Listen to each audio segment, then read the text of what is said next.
This is for every version of you that apologized for taking up space. The version that said sorry when someone bumped into you. The version that made herself smaller so someone else could feel bigger. My name is Eleanor Sterling. I am 78 years old. I'd been married 3 times, fired once, and I once told a man at a dinner party that his opinion smelled like old carpet. He didn't invite me back. I've never recovered from the loss. I'm here because somebody has to say the things the wellness industry is too polite to say between their smoothie recipes and their gratitude journals.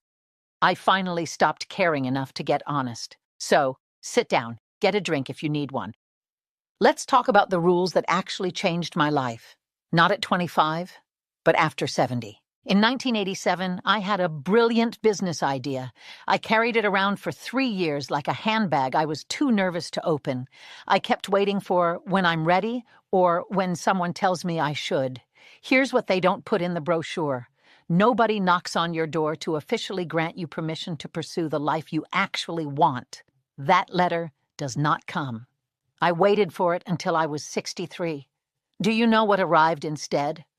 My first gray hair and the creeping suspicion that I'd been holding the pen the whole time. The permission you're waiting for? This is it. Right now. You were always allowed, darling. You just didn't believe it yet. Stop waiting for a sign and start holding the pen. People talk about the comfort zone like it's a spa. It isn't. It's a very well-decorated holding cell, and it gets smaller every year you stay in it. You stop doing the thing that makes you nervous. Then next year, something even smaller makes you nervous. One day you realize you've arranged your entire life around never feeling uncomfortable, and you've also arranged it around never feeling alive. I took my first solo trip to Rome at 67. I don't speak Italian. I got on the wrong train 3 times. It was the best 2 weeks of my life, not because it was perfect, but because I handled it. You are more capable than your habits are letting you be. The only way to find out is to go somewhere your habits can't follow. The people around you are not wallpaper. They are weather. They change your entire climate.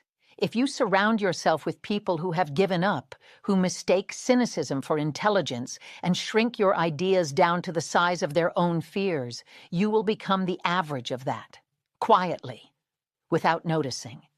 Now, I'm not saying abandon everyone who is struggling. I'm saying pay attention. Notice who makes you feel more like yourself, and notice who makes you feel like you need to apologize for wanting more. Then make decisions accordingly, ruthlessly, without guilt. Your life is not a group project, and nobody else is going to answer for how you spent it. Choose your people like you understand that. Eleanor, clothes don't matter. It's what's inside that counts. You're right. And also, with the greatest respect, completely wrong. In 78 years, I've learned this.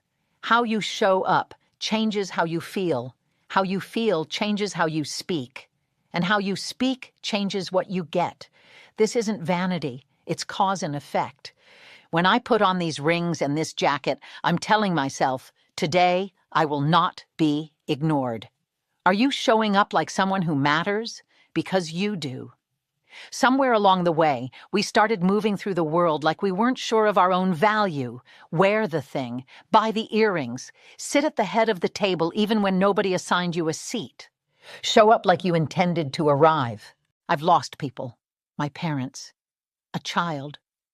My second husband, Thomas, died on a Wednesday morning. We had plans for Saturday. Grief is not something you get over. The language we use for it is a disservice. You don't get over it, you get bigger than it. You grow around it, the way a tree grows around a stone stuck in its bark. The stone is still there. You are just also more than the stone now. I didn't want to keep going after Thomas, but I eventually realized that staying small isn't a sign of loyalty to the dead. The people who loved you wanted you here, fully, loudly. Living beautifully is not a betrayal of those you've lost. It is the finest thing you can offer them. Women are trained to be apologetic about wanting things: money, power, recognition. We're taught that ambition is charming in small doses, but difficult in large ones. I have watched brilliant women, more talented than any man in the room, deliberately starve their own dreams because they didn't want to seem like too much. Let me say this clearly. Wanting more is not greed. Ambition is not a character flaw. You are allowed to want an extraordinary life and to work for it without apology. The world is not improved by your smallness. It never was, and it never will be. Stop asking for a smaller portion of life just to make the people around you feel comfortable. You are going to die. Not today, hopefully. But one day your story will end. The only question that matters is what will have been in it.